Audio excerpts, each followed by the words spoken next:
aja disuruh ke masjid. Maka jangan heran anak kecil di masjid ramai, ayahnya tidak ada. Itu perwakilan aja. Ayahmu kemana? Kata saya tanya itu. Kami perwakilan aja Pak Ustaz. Nah, ibu, yang lebih parah, alhamdulillah, ibu-ibu masih mau suaminya sholat 5 waktu walaupun di rumah. Yang lebih parah lagi, sholat 5 waktu pun tidak. Sholatnya cuma seminggu sekali. Alhamdulillah, Pak Ustaz, sejak dengarkan ceramah Pak Ustaz, suami saya mau dia sholat. Sholat apa Bu? Sholat Jumat Pak Ustaz. Kenapa cuma sholat Jumat? Alhamdulillah Pak Ustaz, seminggu sekali itu tetangga sebelah setahun 2 kali. Sholatnya dul-dulan, Idul Fitri dengan Idul Adha. Kata yang setahun 2 kali masih mending, saya setahun 2 kali itu tak pernah sholat sama sekali. Kalau urusan akhirat, aku melihatnya ke atas bukan ke bawah. Kakek itu udah tua, tapi sholat berjamaahnya tidak pernah dia tinggal. Kenapa saya yang muda tidak? Nah, mestinya begitu contohnya. Itu si bapak yang sibuknya luar biasa, bisnisnya kemana-mana, tapi masih sempat sholat berjamaah di masjid. Kenapa saya yang tidak begitu sibuk tidak bisa macam dia? Mestinya begitu contohnya, bukan makin ke bawah. Kecuali urusan dunia, lihatnya ke bawah. Unzur ila man huwa asfala minka, kata Nabi. Kalau dalam urusan dunia, lihat orang itu ke bawah, supaya timbul rasa syukur kepada Allah. Bapak punya mobil, alhamdulillah. Kita punya mobil, tetangga kita cuma punya motor. Kata yang punya motor, alhamdulillah. Kita punya motor, tetangga kita cuma punya sepeda. Kemana-mana ngengkol aja. Kata yang punya sepeda, alhamdulillah punya sepeda, tetangga kita jalan kaki. Kata yang jalan kaki, alhamdulillah masih bisa jalan, tetangga kita stroke. Tahu-tahu tidak kemana-mana. Kata yang stroke, alhamdulillah masih hidup. Tetangga kita kemarin mati, tidak balik lagi. Nah, dalam urusan dunia kita mencontohnya ke bawah. Makanya ibu bapak, malulah kita kepada Rasulullah. Kalau sampai kita mengaku Islam, padahal dosa kita tidak dijamin diampuni, tidak ada jaminan masuk surga, tapi kita masih ogah-ogahan, malas-malasan untuk sholat berjamaah di masjid. Tapi kalau untuk anak-anak muda masih tidak ke masjid dia, saya masih besar harapan. Mungkin di hari tuanya akan bertobat dia. Tapi ini kalau bapak-bapak yang sudah diintai-intai malaikat maut ini masih tidak mau ke masjid juga, dengan cara apa lagi Allah harus mengingatkan kita, Pak? Ya Pak ya, Pak. Siap sholat berjamaah 5 waktu di masjid? Ya. Insya Allah. Karena luar biasa nih. Pak Ustaz, saya ini mau sebenarnya sholat di masjid. Kenapa tidak ke masjid? Malas saya Pak Ustaz ke masjid itu. Kenapa malas? Imamnya itu loh Pak Ustaz. Nah, ini faktor imam lagi, ternyata orang tak ke masjid. Kalau tadi faktor muazzin, ada lagi faktor imam. Kenapa imamnya? Imamnya macam itu Pak Ustaz, tak suka saya ke masjid. Kenapa imamnya? Kalau dia imam itu Pak Ustaz, lebih banyak patuknya dari ayatnya. Soalnya yang imam itulah aki-aki ini tak mau pensiun dia. Mentang-mentang baru balik dari umroh, dari haji, pakai peci haji, tak mau jadi makmum, maunya jadi imam. Ini saya cerita di kampung saya, Pak. Di kampung saya. Di kampung siapa, Pak?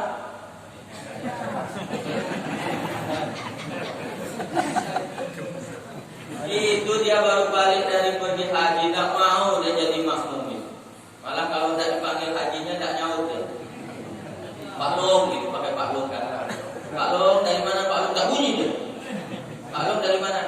Haji, tahu tak? Haji. Ada juga orang yang begitu, pergi haji itu supaya dapat gelar haji, bukan karena mencari ridha Allah. Tidak mau dia ke masjid itu kalau dia nak imam. Makanya pernah orang diduluin sama orang ke imam itu, Pak. Dilihat udah diduluin orang mulai sholat, balik lagi dia, Pak. Pak, kenapa kamu boleh balik lagi? Itu orang dah duluin apa kata dia imam. Tak mau saya, pokoknya abang ini kan haji, baru balik dari haji mabrur. La ilaha illallah. Di masjid itu kalau ada anak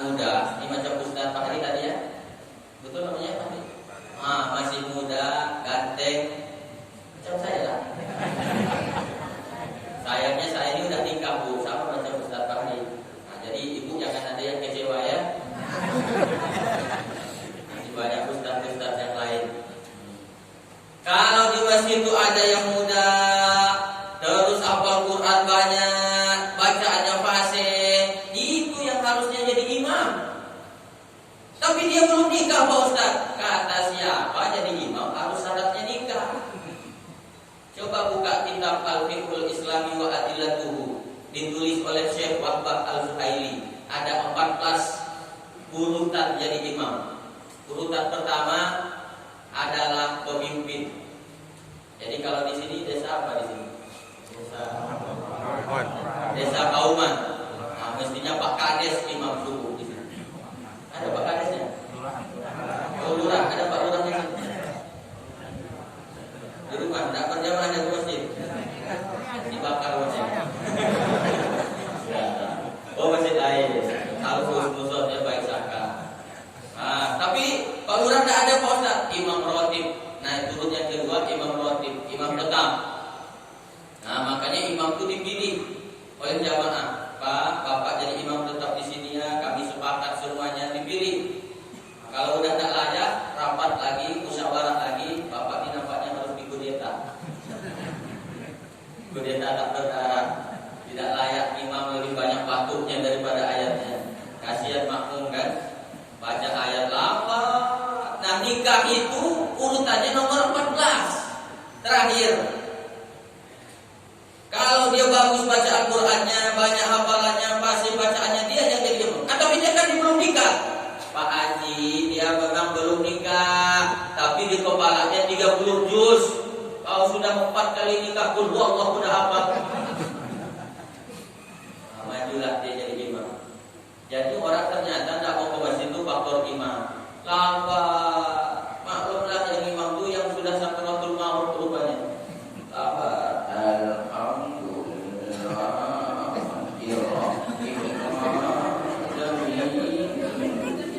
Malam minggu pula tuh. Anak-anak muda itu kan maunya cepat. Malam minggu sholat isya. Lambat baca. Sampai di ujung walau didatangi sama anak muda. Amin. Kita jangan lama-lama. Kami ini mau malam mingguan kata dia. Kami tidak bisa imamnya begitu Pak Ustaz. Kami maunya imam yang metal. Kami tak anak muda. Alhamdulillahi Rabbil Alamin,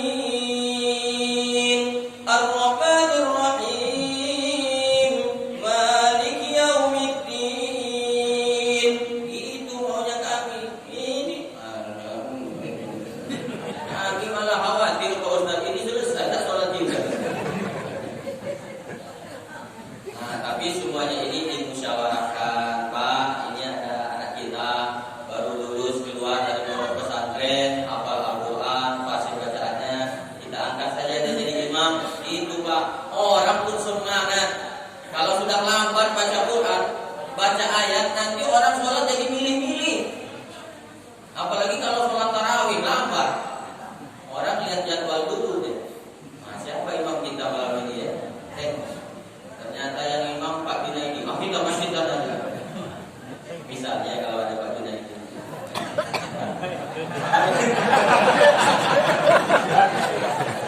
Ini Pak Junaidi. Saya juga tahu.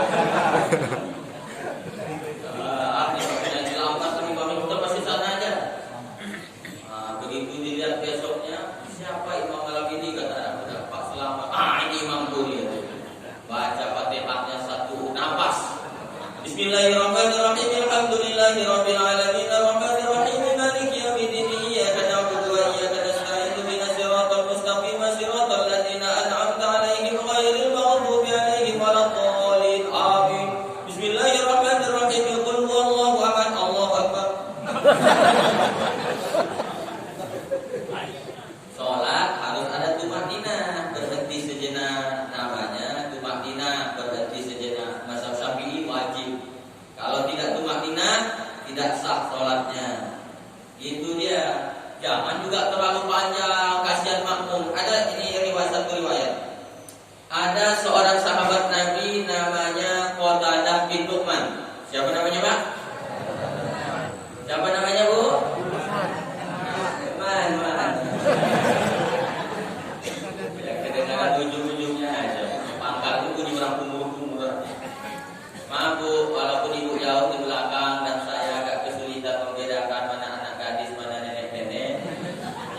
kalau lihat di sini nampaknya nenek-nenek semua, ibu-ibu tetap harus saja ajak ngomong. Karena kalau udah diajak ngomong, khawatirnya ngomong sendiri. Ini masih pandemi, barang-barang serba naik, minyak naik, telur naik, bawang naik, yang turun cuma celana.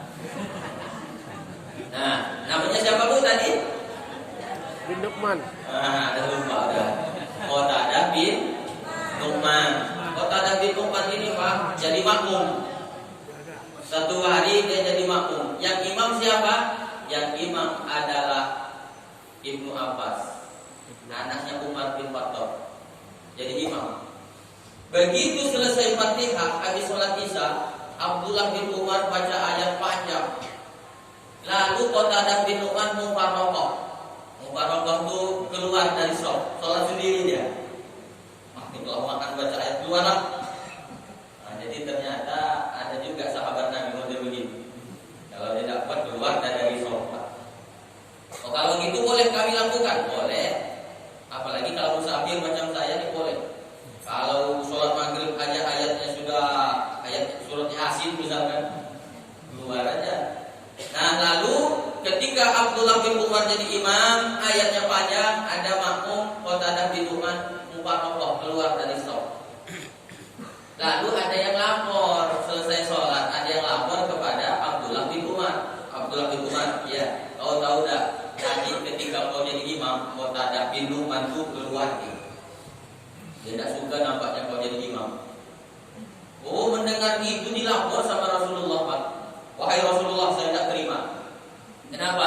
Ini Qatadah bin Nu'man sudah kemasukan aliran sesat. Kenapa? Ketika saya jadi imam, dia mufaraqah keluar dari sholat, tidak mau berjamaah bermakmum dengan saya. Gitu, iya. Panggil Qatadah bin Nu'man. Panggil, wahai Qatadah, labaika wahai Rasulullah. Kenapa wahai Rasulullah? Betul yang diceritakan oleh Abdullah bin Umar ini? Kau memisahkan diri dari sholat berjamaah, kau jadi sholat sendiri di belakang? Betul wahai Rasulullah. Kenapa kau lakukan itu? Wahai Rasulullah, aku ini petani. Dari pagi sampai sore aku kerja mencari nafkah untuk anak istriku. Siang aku sudah letih luar biasa wahai Rasulullah. Ketika aku sholat berjamaah, Abdullah bin Umar membaca ayat yang begitu panjang, aku rasanya ngantuk yang luar biasa wahai Rasulullah. Makanya aku pilih mufaraqah, aku sholat sendiri di belakang. Lalu siapa kira-kira yang dimarahi oleh Rasulullah? Abdullah bin Umar. Apa kata Nabi? Idza amma ahadukumun nas falyukhaffif. Kalau kau jadi imam, ringankan sholatmu, jangan terlalu panjang. Kenapa? Makmum tidak sama kekuatannya. Ini jangan mentang-mentang sudah diangkat jadi imam lupa daratan. Sholat Isya berjamaah, rakaat pertama selesai Fatihah, Yasin. Waladdallin, amin. Bismillahirrahmanirrahim. Yasin. Kata makmum, oh Yasin, duduk dulu kita. Ternyata cuma satu ayat. Allahu Akbar. Jadi imam harus tahu keadaan makmum. Nah, seperti Ustaz Fakri tadi ini sepertinya tahu dia keadaan makmum. Banyak orang tua sholat subuh pula, kita ada kajian setelah sholat subuh, maka dipendekkan itu lebih bijak. Jelas Pak? Nah gitu dia Pak. Jangan semua maunya kita.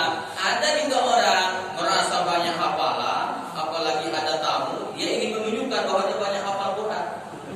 Ada yang seperti begitu. Tapi ini di kampung saya Pak, di kampung saya. Nah, di kampung saya. Di kampung siapa Pak? Jadi saya cerita di kampung saya. Masya Allah. Inilah pentingnya sholat berjamaah. Dan yang paling rajin, paling top, paling senang mengajak orang sholat berjamaah di masjid itu jamaah tabligh.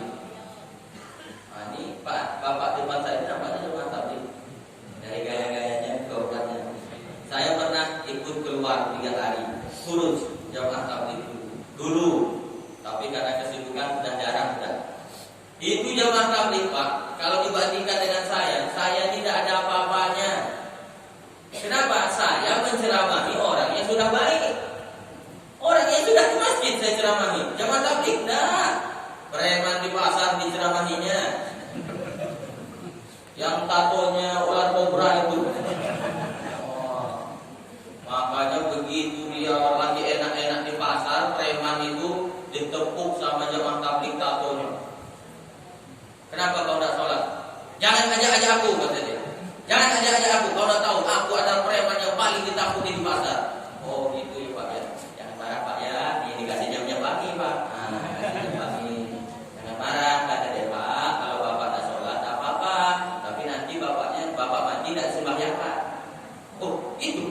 Iya, kalau bapak mati karena selama hidup tidak pernah sholat, nanti bapak mati tidak kami sembahyangkan. Rupanya itu Pak berkesan di dalam otak dia. Merenung dia di meja caturnya itu. Kalau tidak sholat mati tidak disembahyangkan. Kalau tidak sholat mati tidak disembahyangkan. Datanglah temannya, bos kenapa merenung nih bos? Ada masalah bos? Tadi ada tuh kata dia, bapak-bapak nempuk saya, dia bilang kalau tidak sholat nanti matinya kita tidak disembahyangkan. Aku jadi takut nih kata dia. Jadi gimana? Ayolah coba kita datangi lagi bapak itu. Pak kami mau Pak sembahyang, tapi nanti mati sholatkan ya Pak ya. Makanya jangan heran kalau banyak yang bertato-tato itu masuk jamaah tabligh. Waktu jadi preman, ular kobra. Begitu tobat, makin tua jadi cacing hitam. Bagaimana tato orang yang bertobat Pak Ustaz perlu dihapus? Tidak perlu. Cukup taubat saja, tak perlu diambil setrika lalu disetrika. Nanti belok-belok lakukan itu. Biarkan saja. Tapi nanti wudunya tidak sah. Katanya air wudu tidak masuk. Seluruh ulama ahlu sunnah wal jamaah, orang yang bertato, sholatnya, wudunya sah. Tapi yang belum bertato jangan buat tato. Yang sudah bertato biarkan saja, yang sudah terlanjur. Tapi yang belum punya tato jangan bertato. Jangan lihat tangan kawan Pak. Mau diceknya pula lagi.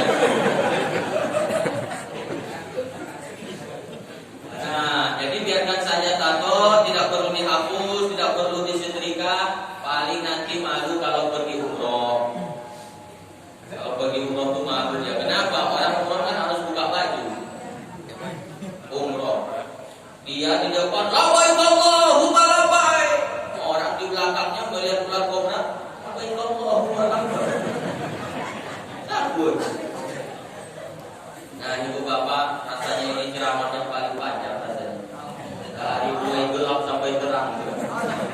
Alhamdulillah. Tadi saya mulai ceramah itu jam 4.25, sekarang jam 5.25. Berarti udah 1 jam.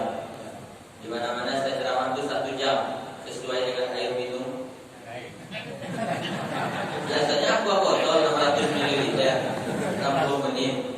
Oh, berarti udah lebih ya. Saya nyampe ini 600 ml.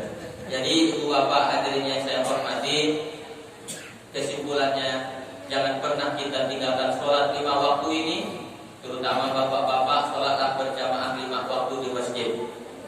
Ada satu surah dalam Al-Quran namanya surah An-Nisa.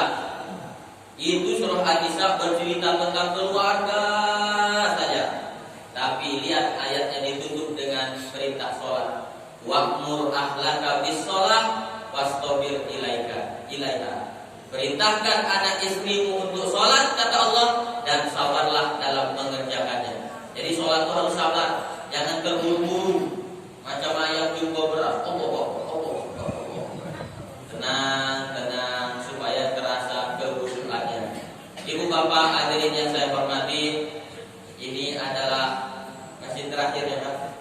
Masjid terakhir, saya sudah 4 hari di Ketapang ini. Subuh, isya, dan berakhir di waktu subuh ini. Ini yang terakhir. Nah maksudnya bukan habis ini saya mati.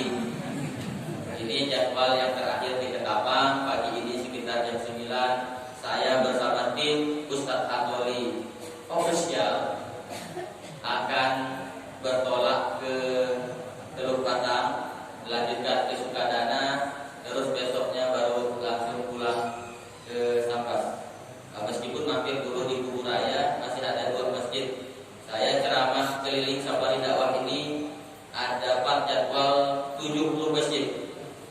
70 masjid. Ini baru tempat yang ke 47. Masih ada 23 masjid lagi. Tahun lalu saya dapat jadwal 47 Demam. Sekarang 70. Apakah saya mati setelah ini? Wallahu a'lam bishawab. Kalaupun saya mati hari ini setelah dakwah ini, mudah-mudahan saya matinya husnul khotimah. Jangan sekarang. Nantilah. Makanya masjid-masjid yang masih ngantri itu tiap hari berdoa dia, ya Allah, sehatkanlah Ustaz Hatoli sampai selesai acara kami. Selesai acara kami terserah ya Allah. Itu pula itu akan kita kan. Nah, mudah-mudahan saya sehat. Kalau Bapak Ibu, kalau hari ini kita masih hidup, alhamdulillah berarti masih bisa beramal. Kalau hari ini kita meninggal, alhamdulillah berarti tidak berbuat dosa lagi. Saya ini hampir tiap hari berbuat dosa. Dosa kecil lah terutama ini, melihat aurat, biasanya ada amoy lewat depan mata kita. Apalagi pas saya lagi nyetir mobil serba salah. Mau dilihat berdosa, tidak dilihat jarang-jarang dapat. Dan juga hafalan Quran ini bisa hilang kalau melihat aurat perempuan. Bingung saya gimana ini lagi nyupir, dilihat hilang hafalan. Itu kan tidak dilihat, masa nyupirnya dulu. Jadi akhirnya saya lihat sikit-sikit saja. Kata kawan saya, Ustaz saya aja yang nyupir. Kau tidak takut hilang hafalan kau? Tidak ada hafalan saya kok. Inilah saatnya katanya. Nah, ibu bapak, kalau dosa itu ada tingkatannya. Ada dosa kecil, dosa sedang, dosa besar. Kalau dosa kecil seperti melihat aurat, melihat yang dilarang oleh Allah, insya Allah dengan berwudu gugur dari mata itu dosa-dosa. Ada dosa yang sedang, seperti pulang dari sholat Jumat ngambil sendal orang. Itu sedang dosanya itu. Maka secara tobatnya harus banyak-banyak istighfar, kembalikan sendalnya. Tapi kalau sudah dosa besar, membunuh, berzina, minum minuman keras, itu harus tobat sudah. Gimana cara tobatnya Pak Ustaz? Mami muslimin yudni mudabban. Kalau kalian merasa melakukan dosa besar, summa yatatohat, mandi tobat dulu. Ini jadi nyambung lagi ceramahnya. Sikit ya. Nah, bagus ya. Kalau kalian punya dosa besar, kata Nabi, summa yatatohar, mandi tobat. Gimana mandi tobatnya Pak Ustaz? Sama macam mandi wajib. Habis berhubungan badan atau mimpi basah bapak-bapak atau menstruasi ibu-ibu, mandi wajib, mandi tobat sama seperti mandi wajib. Oh gitu Pak Ustaz. Mandi wajibnya gimana Pak Ustaz? Nah, kau kan anak sudah 5. Masa tidak tahu mandi wajib? Jadi selama ini kau mandi apa? Mandi gratis Pak Ustaz. Mandi wajib itu basah seluruh badan. Itu mandi wajib namanya. Mana dulu yang basah Pak Ustaz? Terserah. Kalau mandinya di WC mungkin kaki dulu basah. Tapi kalau mandinya di sungai, salto, cebur, palak dulu. Oh jadi kalau kita mandi tobat hilang dosa kita Pak Ustaz, hilang. Apalagi kalau mandinya di tengah laut. Bukan cuma dosanya yang kaunya hilang juga gitu. Selesai mandi tobat Pak Ustaz, sholat sunnah tobat 2 rakaat. Usolli sunnatan tobat rakaataini lillahi ta'ala. Allahu Akbar. Bagi yang pakai usolli. Kalau yang tidak pakai usolli, tidak usah pakai usolli. Niatkan saja dalam hati. Yang hafal usolli sunnatan tobat rakaataini lillahi ta'ala. Allahu Akbar. Yang tidak hafal, tidak pakai usolli. Maksudnya dalam hati, bukan tidak pakai usolli. Dalam hati saja. Nah, sholat sunnah tobat 2 rakaat. Rakaat pertama sholat yang dibaca Pak Ustaz. Kalau hafal surah Al-Imran ayat 129. Wasari'u ila maghfiratin mir rabbikum. Bersegeralah kalian kepada ampunan Allah kalau hafal. Tapi kalau tidak hafal, qul huwallahu tidak apa-apa. Rakaat pertama qul huwallahu, rakaat kedua qul huwallahu lagi. Itu yang dilakukan oleh Qatadah bin Nu'man. Dia itu sholat tahajud Pak, ayatnya qul huwallahu aja. Dari mulai habis isya sampai datang waktu subuh dia tahajud itu ayatnya qul huwallahu saja. Dilaporkan oleh temannya kepada Rasulullah, ya Rasulullah, Qatadah sudah melakukan bid'ah. Kenapa? Dia sholat tahajud ayatnya qul huwallahu saja. Dipanggil lagi Qatadah kan. Qatadah, benar yang dikatakan kawanmu ini. Rakaat pertama qul huwallahu, rakaat kedua qul huwallahu. Betul wahai Rasulullah. Kenapa kau lakukan itu? Aku cinta kepada surah Al-Ikhlas qul huwallahu.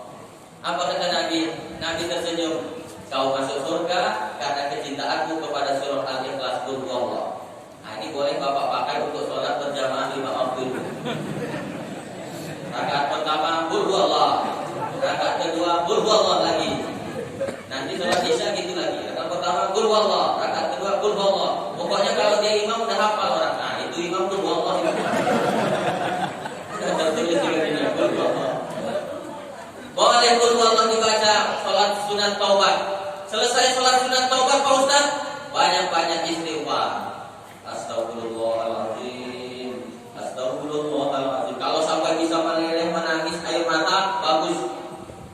Astagfirullahaladzim, astagfirullahaladzim. Sampai saking nyarinya dia istighfar terbangun bininya. Astagfirullahaladzim. Bang, abang nangis kenapa? Banyak dosa aku deh.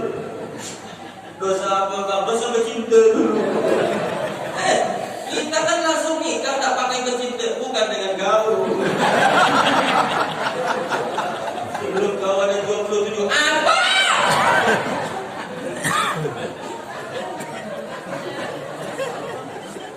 Nah, setelah berbanyak istighfar, lalu berjanjilah kepada Allah untuk tidak mengulanginya lagi di masa yang akan datang. Bapak-bapak yang dulu pernah meninggalkan sholat, waktu muda sering meninggalkan sholat, dan sekarang sudah bertobat, maka dalam mazhab Syafi'i, Hanafi, Maliki, Hambali, sholatnya itu diqodho, diganti. Sholat zuhur 4 rakaat berjamaah, sholat zuhur lagi. Nanti asar, sholat asar berjamaah, sholat asar lagi. Niatkan qodho, usolli fardhol asri, sholat asar, arba'a rakaatin qodhoan, qodho ganti. Nah, tapi kalau misalnya nggak hafal usolli, nggak usah pakai usolli. Niat dalam hati saja. Karena usolli dalam sholat itu bukan rukun. Yang rukun itu niat. Kalau niat sudah kuat, tidak usolli pun tidak apa-apa. Pakai bahasa ketapang aja lah Pak Ustaz. Ya Allah, ini aku sholat maghrib 3 rakaat. Allah. Pakai ampu. Nah, besok sholat maghrib lagi. Ya Allah, niatnya masih sama macam kemarin. Nah, itu Pak. Jadi sholat ini mudah, jangan dipersulit. Sambil Bapak Ibu menghafal, nanti kalau sudah kesulitan lebih mantap lagi membantunya. Demikianlah Bapak Ibu yang dapat saya sampaikan. Mudah-mudahan kita bisa melaksanakan sholat sampai akhir hayat kita tiba. Dan dengan sholat itu nanti kelak di akhirat akan menolong kita sehingga kita semuanya bisa berkumpul kembali, tidak hanya di dunia ini, tapi kumpul lagi di dalam surga Allah Subhanahu wa Ta'ala. Bapak Ibu, kalau selama lebih kurang 4 hari saya berada di Ketapang ini, ada ucapan, omongan, kelakuan kami dari tim Safari Dakwah yang tidak berkenan di hati, khususnya kepada Pak Edi dan rekan-rekan yang sudah memfasilitasi segala kegiatan kami, makan kami, penginapan kami. Ada ucapan, omongan, kelakuan, tingkah laku kami yang tidak berkenan di hati. Saya atas nama pribadi dan tim Safari Dakwah mohon dibukakan pintu maaf yang sebesar-besarnya. Apakah Bapak Ibu mau memaafkan kami? Ya, selesai. Itu dia cara minta maaf. Kan nanti nyari lagi di akhirat. Kalau ada jarum yang patah, jangan disimpan di dalam peti. Kalau ada kata-kata kami yang salah, jangan melaporkan ke Pak Polisi. Saya ini bukan Ustaz ekstrim, tapi Ustaz es krim, lembut, sejuk, dan manis. Ibu-ibu kalau beli manggis, jangan lupa singgah di Kota Batak. Kalau ibu ada yang bilang saya ini manis, berarti ibu salah pakai kacamata. Bicara politik memanglah payah, bicara hukum banyak yang mengeluh. Wabillahi taufiq wal hidayah. Wassalamualaikum warahmatullahi wabarakatuh.